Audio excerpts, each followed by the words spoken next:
Safe, welcome. Thank you for doing this. It's always great to talk to you. Where are you located these days, Safe? Are you still up in Canada, or where are you hanging out? No, I'm in Jordan now. Oh, you're in Georgia. You escaped the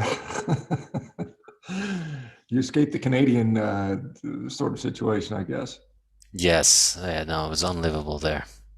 Okay, so well, I'm actually going to be in Georgia for Christmas. So, what part of Georgia are you in? Oh, no, I'm in Jordan in the Middle East. Oh, Jordan. I Not, thought you said Georgia. Never mind. Okay, Jordan. no, Okay, no. never mind. I won't be there for Christmas. So anyway, very nice. Hey, first of all, I want to congratulate you on the new book. I know has it been released officially yet? I know I'm seeing all the pre-up the stuff. Is it actually out for sale, or is it still pre-order status?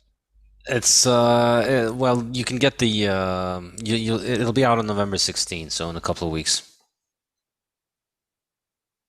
Okay. And But that's you can called pre-order it. Fiat standard to sort of pair with the Yeah, Bitcoin standard. yeah, but you can get it from my Awesome. website Well, as a pre-order. Saifedean.com, correct? Yes. Very good. So, I want to well, I want to touch on that new book a little bit, but I mean, obviously, you're not one to shy away from a discussion or an argument. You're very passionate about you say. I mean, so I'm not afraid to tell people to where they can go, and so I mean, I think that's an important thing. There's a lot of people that like to dance around and sort of quietly try to make their points, but I think it's a time where you have to be loud and outspoken about it at this point, unfortunately. I mean, well, maybe fortunately. Um, I want to talk about Bitcoin. Well, I mean, there's a cryptocurrency world, and I know you have quite a bit of disdain for the altcoins or the AKA the shit coins. You're not a fan of that. The soy What is it coins. about Bitcoin? Soy coins. There you go. What is it about Bitcoin in the crypto world that sets it apart? I see not just the utility of the actual monetary system, but there seems to be a philosophy that goes with it. This seems to be more of a pro freedom type of thing, whereas these other coins are just get rich quick schemes that benefit maybe a few people, and it kind of sort of perpetuates this sort of fiat mindset. Can you tell us what's different about Bitcoin? We see a lot of Bitcoin fixes that, fixes the Yes. education system, the food system. Talk about that a little bit. How do you foresee Bitcoin and the people involved in Bitcoin fixing some of the major societal problems that we have? Because we have a lot of them clearly that are not getting better. Yeah, okay, so that's two questions. I'll start with the first one in terms of the difference between Bitcoin and the soy coins. I think the key difference is ultimately that Bitcoin is the only one that is just a bunch of rules with no rulers. There's nobody behind Bitcoin. It's just open source software. Anybody can download it and run it on their computer. They can verify it. You can read every single line of the code, and you run that code and you know that it's going to do exactly what it says on the tin. It's purely software. There's no man behind the curtain. There's nobody who can change the software. With all the other coins, it's very clear that there's a small group of people behind it who control it. And you need to do 2 hours of digging behind any coin in order to figure out who the people behind it really are. And those people can change the rules of the coin, they can change the rules of everything. And that just basically means that we are going to that you're dealing with people who are printing money, and this is especially dangerous in the case of digital currencies, even more so than in the case of national currencies, because in the case of national currencies, there are some, obviously, there's all kinds of problems about them, but there are political institutions, and there's some form of elections or an army or something or the other that doesn't make it very easy for somebody to just take over the printing press and print a ton of money. And so, even though national currencies fall apart quite a bit, they don't fall apart always. there are there are some limitations on how much you can print, and that's why only one or two countries at any point in time are experiencing hyperinflation. There are some restraints on that system, but in the case of code software, there's really no restraint. It takes one person to just change the money supply by tenfold, and then you thought you had this much of the money supply, but then you have a tenth of the total money supply. So what you have has completely crashed in value. So ultimately, Bitcoin was the first one, and the guy who did it, it's not just it's not something that's in the code. It's not something that can be copied. But the guy who did it disappeared, and this is kind of the magical ingredient that you can't really repeat. It's like Tarzan. It was a kid that was thrown in the wild, and they survived. So then you come to Tarzan 10 years later, 20 years later. He's a grown man, and he's very rough because he survived in the jungle again. You can't just recreate that. You can't just get another 20-year-old and tell him, all right, do what Tarzan is doing, and then you're going to be like Tarzan. He didn't grow in the wild. Bitcoin has now been around for 13 years. 10 of those years, or 11 of those years, it's spent them without the founder being there. The founder has just done nothing. We don't know where he is. We don't know who he is. Doesn't matter at this point, because the thing has run much longer without him than it has run with him. And even if he were to come back, there's nothing that he can do that others can't do. He's no different from the others. So with Bitcoin, there's a very clear-cut case to explain why this is just almost a force of nature. It's just a bunch of code that's out there that nobody controls, and when you use it, you know what you're getting. You know exactly what you're using, and you know that you're getting a fraction of the 21 million coins that are out there, and that nobody can alter the total number of coins that are available in the supply. And that's not the case with all the others. We've seen all the others break their rules to suit the interests of the people in charge. And so this has happened when they were relatively small, when they have not been very important. But you can imagine if these were to grow and become something like the base of the global monetary system, then you can imagine the kind of pressure that's going to come to bear on these people, and you can imagine that it would likely lead to these rules changing. And so we see the pressure that comes to bear on central bankers to accommodate governments. And so you can imagine, it's going to be much easier to force a group of 10, 15 programmers and VCs behind them to change the rules if it was important. So with all these other ones, you're getting more of the same fiat world, which is money by decree. A bunch of people get together and declare this is what is going to be money, and they declare how much money there is, and they declare what can be done with it. Whereas with Bitcoin, you just get money through clear rules that nobody can control. So that's the first question. Now, the second question, in terms of Bitcoin fixes this. Yes, I think this is kind of a big theme in my first book, The Bitcoin Standard, as well as my second book, The Fiat Standard, which is, if you wanted to parody my second book, The Fiat Standard, you could very accurately parody it by saying everything I hate is fiat and is fixed by Bitcoin. I think that's a very fair parody, quite accurate. I think there's a lot of things that are wrong with the world that are wrong because of fiat money, because we have this dysfunctional monetary system where value on the monetary system is assigned by fiat. Some people sit together in a room and they decide who gets money and who doesn't, and they decide they can take away your money if they want, or they can give you money.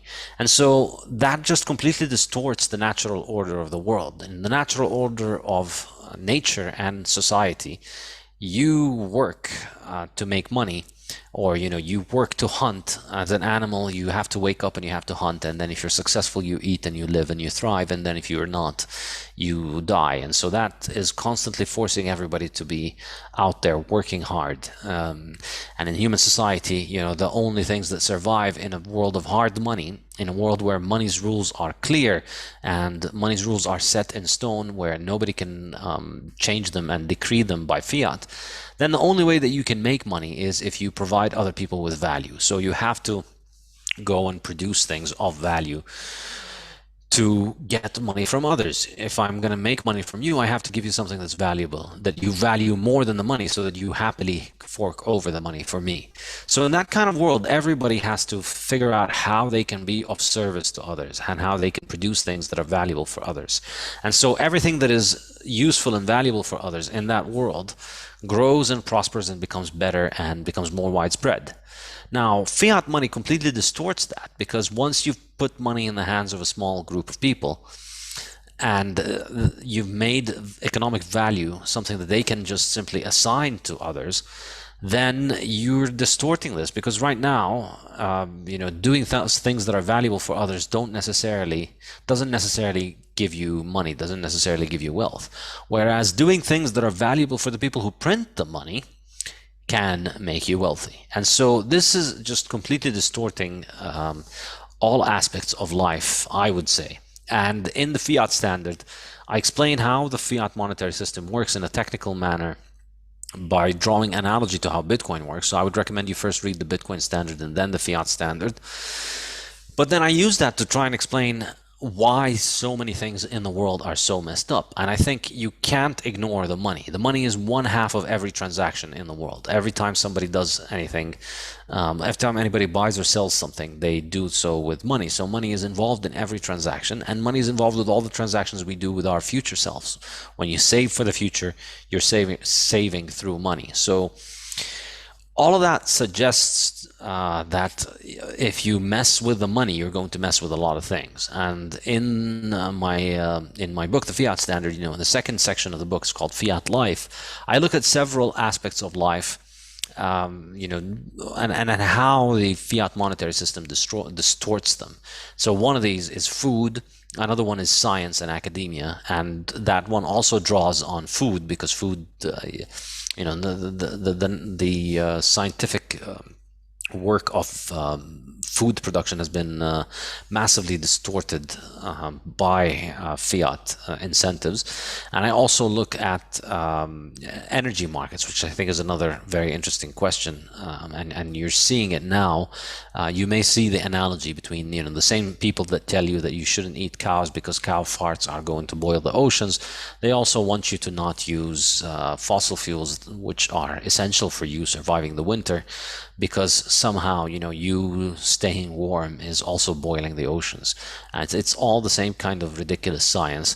And if you really dig beneath the surface, if you dig beneath the kind of idiotic headlines on CNN that are being manufactured for public consumption of cow farts boiling the ocean, fossil fuels are boiling the ocean. If you actually try to dig at what kind of scientific evidence exists for these outlandish statements, you'll see that they're just fiat science, in that they're decreed from above. There's the authorities above hand you money and funding if you come to this conclusion, and they don't give you money and funding if you don't come to this conclusion. So that this is why here, looking at the world of diet, I'm sure everybody here is familiar with this. It's been 10 years now, or in my case 12 years, that I've been hearing about low carb diets and hearing stories about people curing lifelong chronic diseases and recovering from diabetes and curing all kinds of illnesses by reducing their consumption of carbohydrates, by reducing the consumption of processed foods. And yet you walk into any university that teaches nutrition in the US or all over the world, more or less, and this is just considered quackery. It's nonsense. You won't get a job as a university professor if you go and tell them, actually what we need to do is to tell people to stop eating junk and start eating more meat. It's astonishing. You would think that universities are there to find the truth and communicate the truth, but you dig in and and you've seen the work of somebody like Nina Teicholz. It's the exact opposite. The universities are there to propagate the fiat science message, which is that you need to eat the processed industrial junk that makes our sponsors rich, and you need to keep taking the drugs and medicines that they give you, and you need to ignore all these quacks and all these strange, weird people on the internet who tell you that you can just be healthy by eating natural foods. That's just insane talk. You know, you need to count your calories and get your 6 to 11 ratios of grain every day and just be normal. And that's that's what you need to do. That's not the scientific process. That has no relation to the scientific process. And yet this kind of garbage science continues to thrive because the universities where science is supposedly being made, they don't face any economic incentives. They don't have any real economic incentives. You know, Harvard Medical School and Harvard Nutrition School, they don't win, or they don't succeed or fail on the market based on how good their advice is to the health of the people that listen to this advice. They succeed or fail based on the research grants that they get and the government funding that they get and the publications in all these publishers and journals. That is essentially all by fiat. It's all from above, it's all top down, and it's all linked to the fact that government has this infinite money printer that can just assign money to anybody that goes along with the correct message that they want to listen to. How many do we know how many people are currently participating in Bitcoin? You know, and so there's a couple questions here, and I think you can address them quite easily. But how do we, you know, you say it can't be hacked or tampered with. Is that because there's so many users and all the users have to agree to that for that to happen? Is that the protection? And the other question is, you know, well, it's technology related. We hear about the computing power. Obviously, there's a chip shortage. Is that going to affect Bitcoin mining? Bitcoin drives technology. You know, I think we're going to see that. Can you touch on that a little bit? So how many people are using it? What prevents hacking, and what technology is Bitcoin going to drive? So in terms of the number of people using it, it's difficult to get an accurate estimate, but I would say that it's somewhere between probably 100 to 200, maybe 300 million people around the world. So it's still somewhere in the range of 1 or 2% of the world's population. So still not that huge, but it's still huge enough that it's a disparate group of people that use it as a technology. In other words, I think it's more accurate to think of Bitcoin as being a technology similar to the wheel, or to you know, a recipe for cooking things, or for a song, in that anybody who knows the recipe, anybody who knows how to build a wheel can build a wheel. So you can destroy individual wheels, you can arrest individual Bitcoiners, you can take their Bitcoin, but you can't stop people from doing Bitcoin. It's just software that anybody can copy. It's available on millions of computers all over the world, and anybody can use it and continue to make their own Bitcoin. So it's, I think, you know, the ship has sailed on the idea that it can be attacked or compromised. I think 2017 was probably the time when this became very clear, that anyone who tries to mess with Bitcoin is just wasting their time, and they're just basically making the network stronger. So I don't think it's very, you know, you can't think of it as being a startup or a company. There's no CEO to arrest. There's nobody in charge that you could put a gun to their head and tell them to change the rules. It's just something that's out there that anybody can do, anybody can use, and anybody can try. And that makes it extremely resilient, extremely resistant to any kind of attack.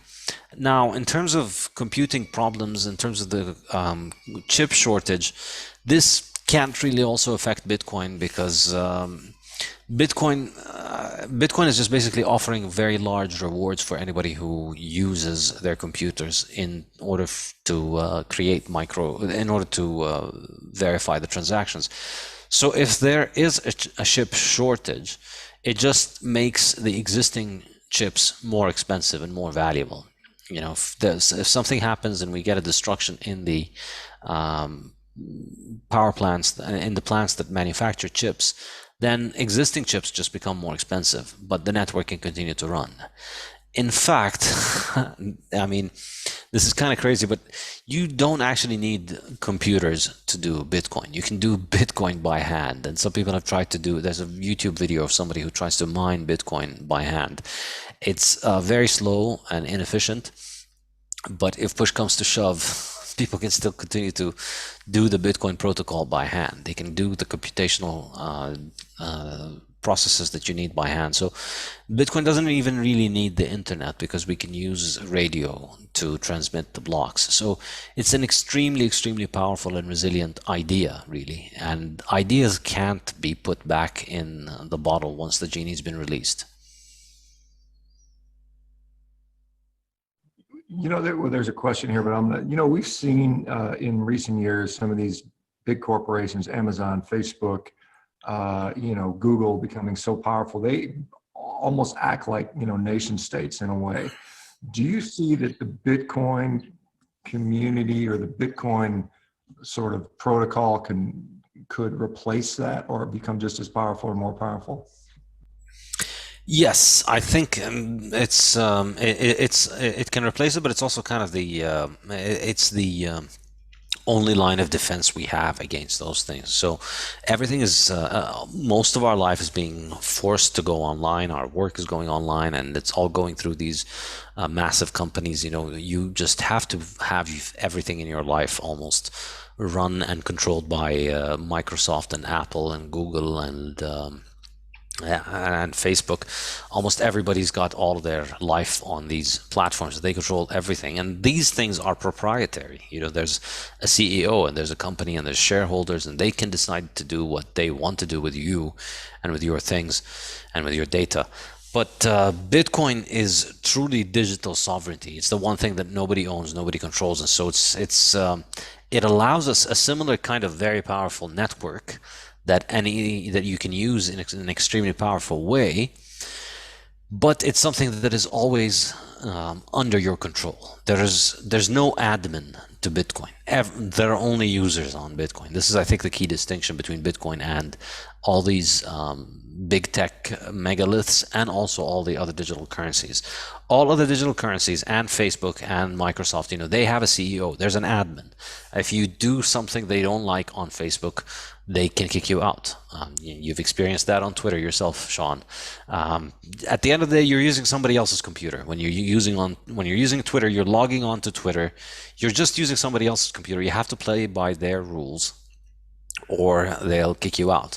Well, nobody can do that with Bitcoin. Nobody can disenfranchise you with Bitcoin. If you have your own private keys, there's nobody in the world that can just take these keys away from you. So it's, I think, like, history tends to unfold in this kind of way, that problems come along and then along with them comes their solution, and it's almost poetic in a sense. And at a time when, particularly if you looked at the world last year, things were very bleak. If you like human freedom, if you value your own freedom, if you don't like being somebody's cattle, last year was a very bad year. Everybody got locked at home and everybody had to do all of their life on Zoom and Facebook. People got married on Zoom, and a bunch of fat bureaucrats decided that the way for you to be healthy was to lock you up at home and prevent you from getting exercise and sunshine. And you had no choice but to accept that. More and more of your life became online, and these online megaliths became very powerful. But Bitcoin continued to grow, and I think it's the perfect counterbalance to that, because and you're seeing it as well politically now. You see how you see how political life is becoming. That if you disagree with the vaccine idea, that you need to get a vaccine for coronavirus, if you think that you don't, if you think that 99.99% survival rate for your age group is a reasonable enough risk for you to take and not want to take a vaccine, your livelihood is destroyed. You can't get a job anymore, and you're getting frozen out of social media. If you're getting frozen out of many people's having their livelihoods destroyed. And Bitcoin just routes around all of that, because it offers anybody the chance to use it, and it lets anybody use it as they like. And so I think it's it's extremely powerful in this case. And I think, beyond that, we're just getting started with the cancellation stuff. All of this vaccine witch hunts, I think, is just this is just the tip of the iceberg. We're just getting started now. I mean, they're normalizing the idea that if somebody doesn't agree with authority, then they're a dangerous sociopath who's putting society at risk and they need to be frozen out of society. And they're using the fact that the majority of the world's cattle are extremely afraid of this virus because they watch a lot of TV and, they don't take care of their health. They're not metabolically healthy. And so they're extremely frightened from what's happening. And and so it's feasible for them to pass along these kind of insane regulations, which would have been unthinkable 2 years ago. If you told people 2 years ago that in 2 years' time, we'll be firing doctors and nurses and pilots and people in all these walks of life, they'll be losing their jobs because they won't take a vaccination. I think the vast majority of people would have thought this is insane, that can't be the case. But here we are, it's happening. And I think this is just the beginning. I think the next steps are going to be even more drastic. It's going to become far more political. And there's going to be a lot more things that you need to agree with and adhere to in order to continue to not get canceled and continue to be able to operate in society. And I think it's going to really get ugly once they manage to implement the central bank digital currency and the social credit scoring system. We already see it in operation in China. And I think the vast majority of the world is looking at China. The vast majority of the world's governments are looking at China and thinking, yep, I wish I could have that. And they saw in the corona crisis the perfect opportunity to bring this about. So now this is why all of these extremely unhealthy people are so concerned about health right now, because obviously it's not about health, it's about control and power. And so the next thing is going to be digital currency, where the government has everybody's money. Everybody's money is going to be held by the central bank, and then it just becomes very easy for the central banks to implement what they want. And so, you posted that you think eating meat is good. Well, that's hate crime against the environment, and you're going to get your money frozen, and now you don't have any more money because you think meat is good, or you can't buy meat anymore, or there's a ration of meat. You can only buy 20 grams of meat a day. I think it sounds insane now, but it sounds, I think, far less insane than it did 2 years ago. I think we could very well be heading towards something like this. If you want to buy gas or oil or the kind of fuels that make our modern life possible, if you want to buy meat, it's the kind of nutrition that makes our modern life or all of our human life possible, I think your central bank digital currency is just not going to cooperate. There's going to be strict limits on how much you can buy from that stuff. So I think we're headed toward this kind of very dark place, and really Bitcoin is the only alternative. I mean, a lot of people think the whole Bitcoiners and stake thing is a joke, and in a sense it kind of is. We kind of joke about it, but for many of us it's something that's very serious. I think it's entirely feasible that within a few years you're going to need Bitcoin to buy meat. If you want to buy meat, you're going to need Bitcoin, because the government's money is going to be it's going to have very strict ratios on how much you can buy meat, and you can see this happening more and more. Yeah, it's truly frightening indeed, Saif. And so, I mean, obviously with this community, we all eat a lot of meat here, and we understand how important it is for human health and sanity, quite honestly. I'm hearing some, and maybe you know more about this, I'm sure you know more about this. There's some people talking about quote unquote citadels within the Bitcoin sphere. I don't know if it's Marty Ben or some of the other folks, or Untapped Growth. Do you know what that is, and what is that concept supposed to be, the citadels? Well, Citadel is, historically, it's a city. It's a part of a city or an ancient city that is fortified. Cities used to be not as spread out as they are right now. Cities had walls and they were defensible, so that if the enemies came along, everybody sat in the city within the walls and got their weapons, and they tried to defend from the attackers. And I think. This is also another one of those things that has started off as a bit of a joke within the Bitcoiners community.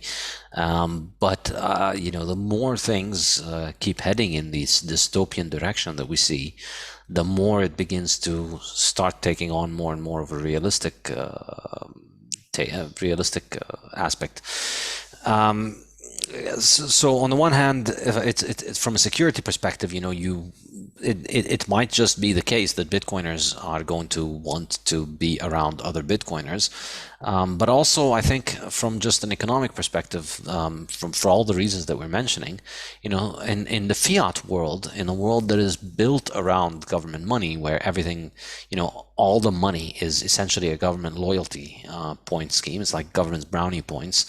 In that kind of world, the majority of the zombies that exist in that world have to believe whatever they're told. That's why, these cattle just regurgitate everything that CNN does. These same idiots who tell you that cow farts are boiling the oceans, they also tell you that, you need to stay home for 18 months because some people in China are getting sick. They also tell you that you need to listen to the science, and the science says you shouldn't drive a car because that's going to melt the Arctic and boil the oceans and so on. Like all of these very absurd things, you have to believe them if you're part of that system, because you're part of this system where the money exists only and is being assigned purely from above. And so therefore it's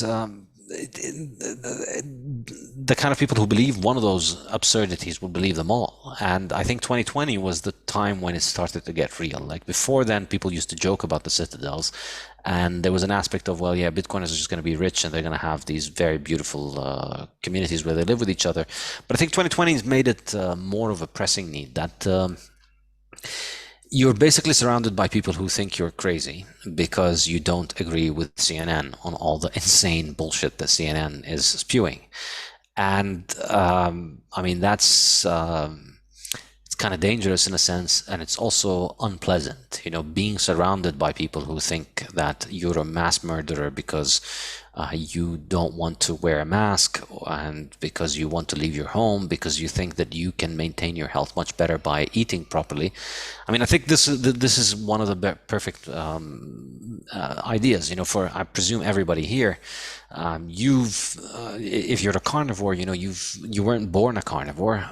Most likely you were born eating fiat food and junk food, and then you've seen the difference that it made in your life when you quit eating all of that junk and moved to meat.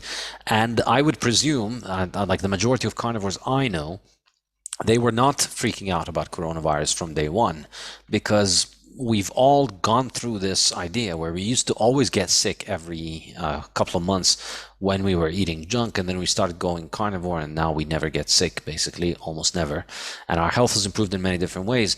So because of that, you're not likely to get freaked out when CNN is trying to freak you out about a virus, and you know that your own health is in your hand, and then what you feed yourself, the 2, 3, 4, 5 pounds of food that you put down your mouth every day is far more important to your health than whatever anybody else does in life. I know that what I eat determines my health much more than anything anybody else does. I don't care if my neighbor is staying home or wearing a mask or taking any drugs or taking vaccines or eating whatever they're eating. If I eat my own food, if I have, if I'm taking care of my own health, my own quality of life, then I don't have anything to fear. And I did get the coronavirus myself. I got sick for a couple of days and then I recovered. It's not something to be frightened of. It's not the end of the world. And the best way to fight it and to resist it is to just maintain your health every day. This is really how you do it.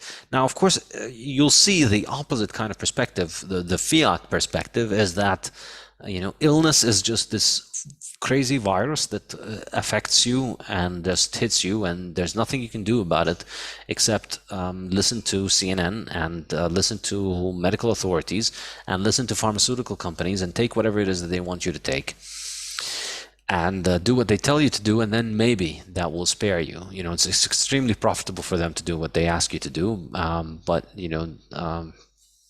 just be a good boy and listen. So these are two highly incompatible worldviews, and it's becoming clearer and clearer for a lot of Bitcoiners that it's going to be pretty difficult to it's likely going to be a little bit difficult to coexist in a normal society when everybody around you is so insane that they really think, that they stay home, don't get exercise, eat junk food all the time, and keep watching CNN and keep stressing out and keep putting diapers on your face and keep taking whatever pharmaceutical companies tell you to do. And that if you don't listen to all of those things and if you don't follow them, then you're a crazy sociopath who's out there to kill society. These are becoming increasingly hostile and incompatible worldviews, and I think the Citadels is kind of the way in which this is likely to resolve itself.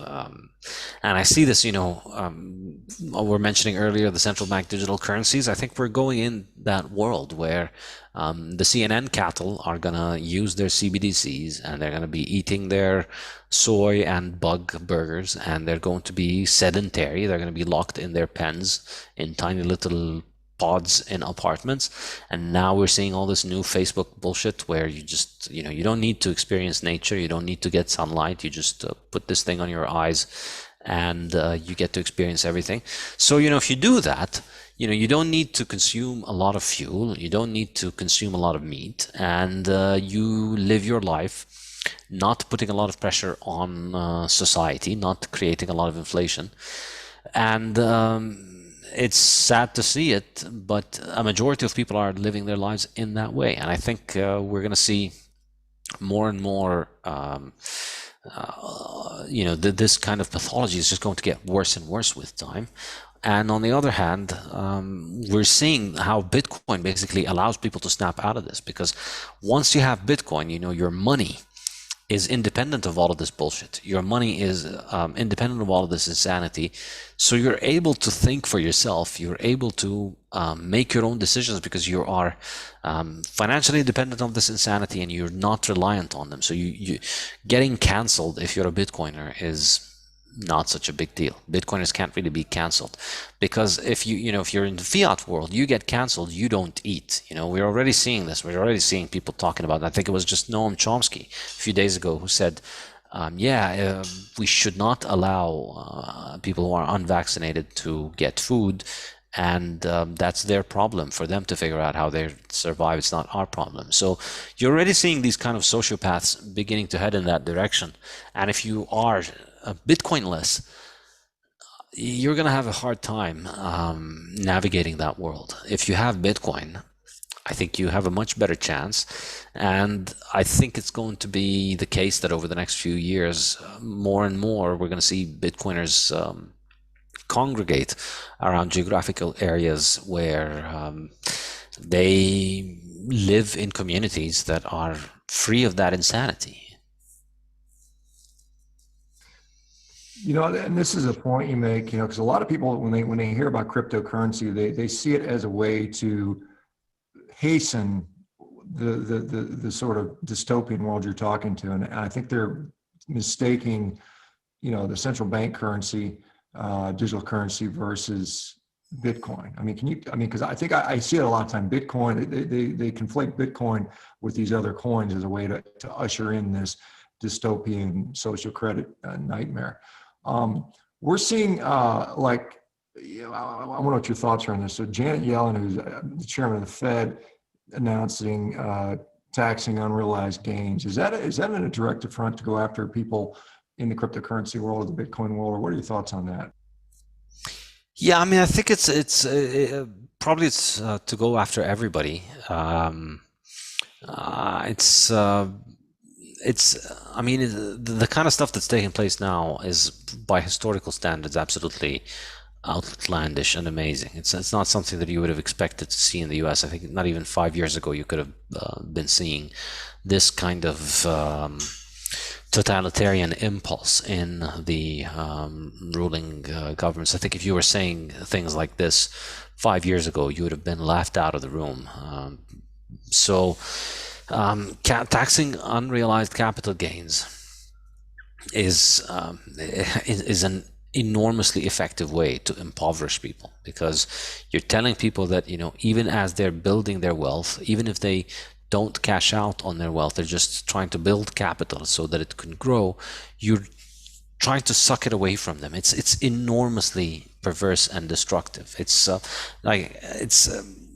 some points you think, if you wanted to destroy American society, these are some of the most effective ideas you could do. Like if you put America's enemies in charge, I think this, they would struggle to come up with a better plan. And this is capital. The ability of people to accumulate capital is what builds civilization, is what creates freedom, is what makes people have the ability to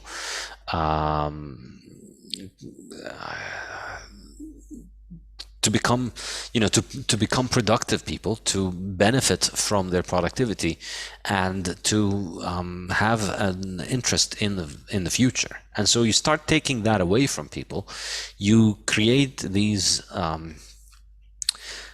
completely alienated, detached automatons who can't think of their life beyond the next few days. Life is just about, what am I going to eat today, what am I going to do today, and I want to have fun today, and very little scope for thinking about the future and about the long term. It's really the opposite of the process of civilization. Human civilization is the ability to think longer and accumulate capital and build for the future, and to invest in a family and raise children, and just live your life trying to give your children a better existence. And everything that we see is driving us in the opposite direction, taking away your capital, taking away your ability to accumulate capital.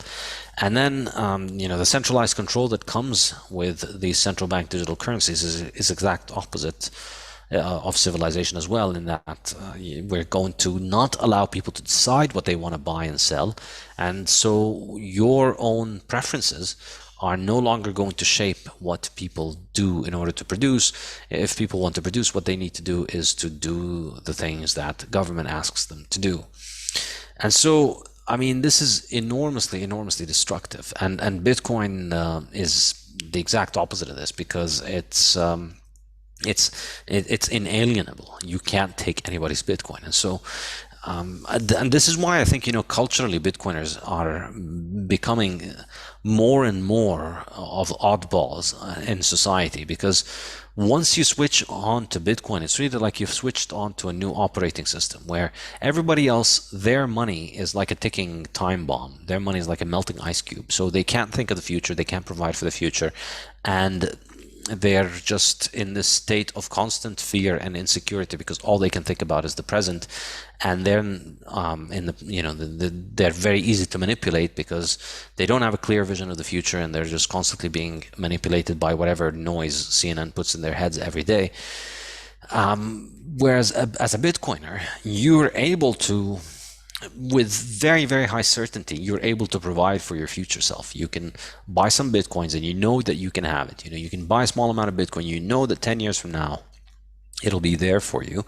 You're going to be able to have it. You're going to be able to secure it. And so that gives you the ability to think about your world in 10 years. That gives you the chance to start thinking about, what is it that I want to do in 10 years? How do I see my life in 10 years? And yeah, it's the exact opposite of what central bank digital currencies are doing. People like to think of them as, many people will say, oh, well, Bitcoin's going to die when governments introduce their own central bank digital currencies. But for me, central bank digital currencies are just going to be the best advertisement for Bitcoin. Because they're similar in the superficial sense that they're both digital, but they're the extreme exact opposites of one another in the operational aspects that matter. Central bank digital currency is not your money. It's not money. It's essentially a token on somebody's platform. It's like basically a casino chip where the casino can take away your chips at any point in time, and they can decide to devalue your chip at any point in time, and they tell you, well, you thought this was a $100 chip, but actually it's a $1 chip. And that can happen. That's what central bank digital currencies are. And then central bank digital currencies, the payments are controlled by the central bank. So the central bank can tell you what to do with your money. Both of these two things are the most important properties of Bitcoin, that nobody can mess with the supply, nobody can dictate the value, and nobody can tell you what to do with it. Yeah, we now have a country, El Salvador, that has adopted Bitcoin as part of its national currency.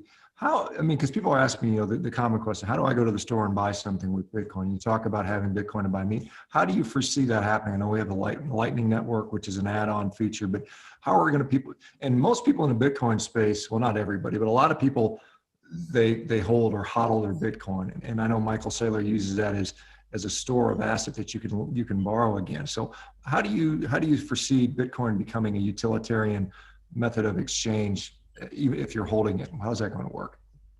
Yeah, I think as long as you're able to spend dollars, then it makes more sense to spend dollars. It makes more sense to just keep your Bitcoin for as long as you can, because it gains value over time, and to spend your dollars as much as you can because they lose value over time. But I think with time, this is a sweet deal that it's unlikely to continue for long. So right now, Bitcoin is tiny enough, maybe 1 or 2% of the world's population has Bitcoin. So if you wanted to buy something from somebody, if you have Bitcoin and dollars, the odds that they also have Bitcoin and they're also willing to take Bitcoin for the thing that you're selling, for the thing that you're buying, or that they want to pay Bitcoin, are pretty low. It's like 1 or 2%, which effectively means that for most people it doesn't make sense to even consider the option. So you just go ahead and pay with dollars, and you accumulate the Bitcoins for the long term. But over time, I think the value of Bitcoin is going to go up, and the number of people who hold Bitcoin will go up, and the chances of you coming across somebody else who also has Bitcoin is likely to also go up. And the other aspect of it is that the value of the national currencies is going to go down, and the people who have good things to sell are going to stop accepting fiat for them. I think this is almost inevitably going to be the case in a few years. Maybe not a few years, maybe it'll be another decade or 2 or 3. But eventually, and then of course there's also the aspect of government just banning you from buying meat. And so beef farmers are going to be like the new weed dealers, where they can't take government money because all government money is surveilled. And so if they want to sell their beef, they're going to have to use it with Bitcoin. So I think that's how inevitably it's going to head in that direction. And the Lightning Network is, I think, going to be the predominant technical solution that solves this problem for most people, and that allows them to buy and sell with very, very, very small transaction fees and very quick transaction settlement.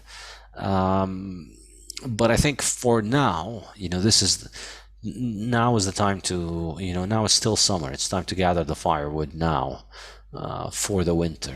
But the winter is coming, and so you want to stack as many sats as you can now for the winter. Yeah, so just some of the practicalities on that, Saif. Are the exchanges safe places to buy your money right now? Coinbase, Kraken, is that something? I know a lot of people maybe use that for the utility, but then quickly withdraw it to a cold storage or hardware wallet or something like that. Yeah. How does it? The best way for the average person. We've got people in here that are saying, I've got some Bitcoin, I need more. I haven't, I don't want to get into this. How do we start? I mean, I think, yeah, exchanges are a good place to buy the Bitcoins, but it's not a great place to store your Bitcoins on them because, they can get hacked. But also, I think, the political risk is that eventually, when the noose begins to tighten around people's necks in terms of bank accounts, they're going to come after these Bitcoin exchanges most likely, and they're going to confiscate some of that Bitcoin, and they're going to take some of your Bitcoins away. It's better that you have your own Bitcoins, but of course, there are risks involved with you keeping your own Bitcoin, so you need to be very careful about that. There's risks involved in all these. If you keep your money on an exchange, there's a risk that you could get hacked with the exchange. If you take the money, because if you take custody of the money yourself, there's a risk that you could get hacked or you could get the money stolen from you if you don't know what you do. So I'm very hesitant about giving clear answers about what is the best way, because there is no best way. There are trade-offs to each way, and there are risks involved with each way. And it's a matter of you figuring out what works best for you and what is the trade-off that you prefer. That's really, I think, the thing that you need to keep in mind. So I suggest spend a few hours reading about all these different options and figure out what is the best way for you to store everything and for you to maintain your Bitcoins safely. And using the exchanges is fine. You can also buy directly from people. So there are peer-to-peer exchanges where you meet with people and pay them money, and they pay you Bitcoin, and they give you Bitcoin.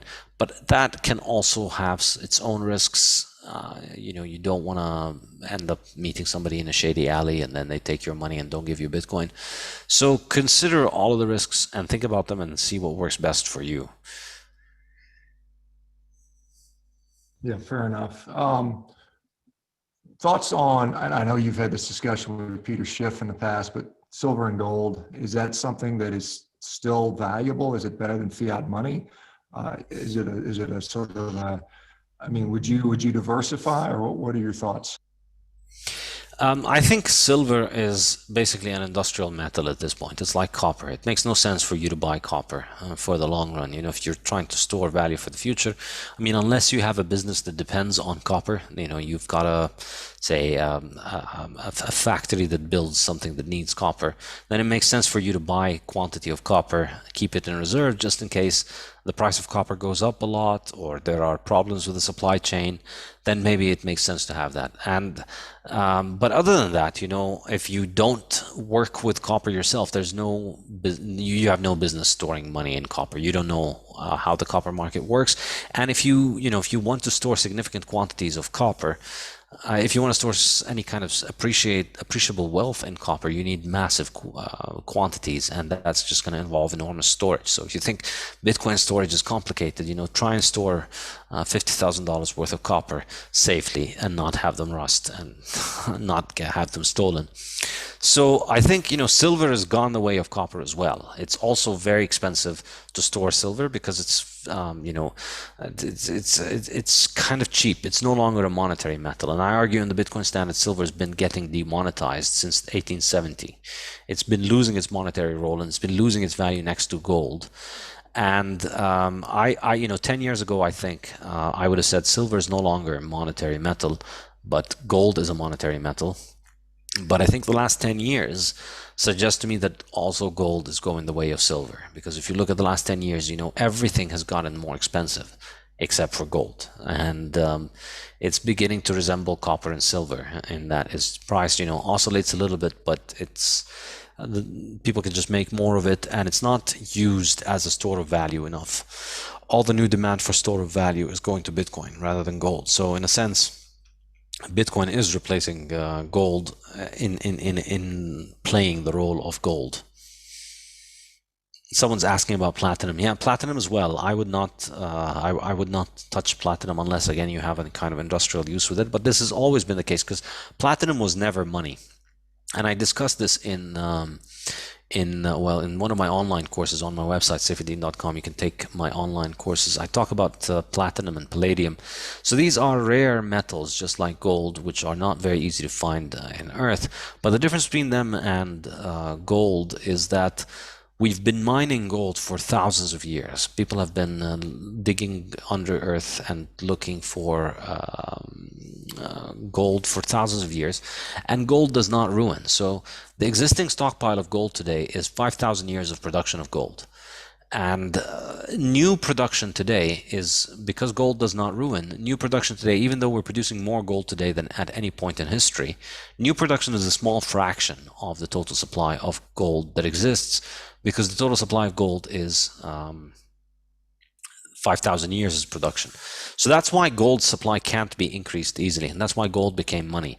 But platinum and palladium were only discovered in the 18th century or 19th century, so they're pretty recent, and therefore they don't have that 1,000 years of stockpile piled up. And new production is always very big, so new production is expanding.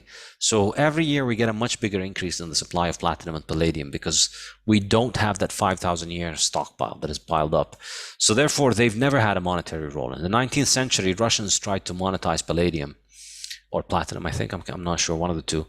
Russians made a coin out of it and they tried to make it money, and it didn't work. The value of the money continued to drop, because when you monetize it, the value goes up and then the miners can make more of it and then the price drops. So this is why I think, platinum and palladium don't really make any sense, and silver definitely doesn't make any sense. But gold, I mean, I can't write it off completely yet, but I think it's headed in that way. So just, and unfortunately, we just have a couple more minutes left, Saif, and I appreciate your time. But the Fiat standard, can you talk a little bit about the concepts that you cover in there? Maybe, what we're going to get by getting the Fiat standard to help us kind of further, I guess, with our education in this, and then of course you mentioned where you get that.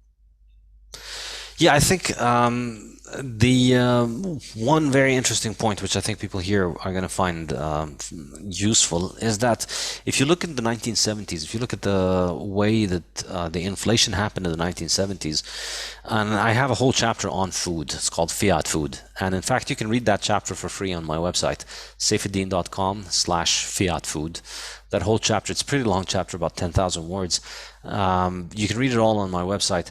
And I think basically what becomes clear when you study the inflation of the 1970s is that the way that the US government fought the inflation was through the promotion of all of these industrial wastes as food. I think it's not just that these things are highly profitable for corporations. It takes two to tango. And the other dance partner in this is government wanting people to eat this poison, because that poison is cheap and that poison is very difficult, is very easy to make, and so that poison's price doesn't go up. And so, the dietary guidelines of the 1970s, they were the root of the catastrophe. As I'm sure you're familiar, in the 70s, when they started to tell you that you should eat a lot of grains and that you should cut down on your saturated fat and you should cut down on animal foods and you should cut down on eggs, all of that stuff had its roots in the avoidance of inflation, because they went off the gold standard. Well, they really went off the gold standard in 1914, but they had some kind of gold standard up until 1971. But they went off gold completely in 1971, and then prices just started shooting up. And as prices started to shoot up, never in history has a government reversed course and thought, all right, we're messed this up, let's stop printing money. No, they keep printing money, and then they just try and gaslight you into thinking that it's something else that's causing the prices to rise. And so obviously food is the most important thing, because everybody buys food, and the convenient way that they found for reducing your grocery bill, so stop you from being angry at the fact that prices are going up, was to replace your food with industrial waste. So if you stop eating beef, if you stop eating eggs, if you stop eating all of these healthy foods that your body needs, that are essential for your survival, if you stop eating these and instead you eat Sorry, could you mute Richard, please? I'm sorry. Yeah, so if you stop eating meat, if you stop eating these industrial, if you stop eating the nutritious food that everybody benefits from eating and that are essential for our body, as everybody here I'm sure knows, and you replace them with industrial waste that's very cheap to produce and very easy to make, well, then it's your grocery bill doesn't look so bad. If you look at the price of corn products, which is essentially 90% of everything that's in your supermarket, it's a mixture of corn, soy, and a bunch of chemicals and colorings. These things don't get as expensive. Their prices don't rise as much because these things are it's industrialization. You can just add more fertilizer to the soil. You can use more advanced machinery, and the prices continue to go down. It's manufacturing, and all these manufactured products, industrial products, their prices don't go up as much as natural products like meat, which require a lot of time and effort, and letting cows graze and take their time to grow. So I think you'll see how a lot of the catastrophe that we find now in terms of the disasters of food have their root in inflation, have their root in the fact that the rising prices, which were caused by the move toward a fiat monetary system, made governments want to promote all of these inferior products for people to eat. And I think this is extremely important because we are almost certainly heading into another bout of inflation similar to the 1970s.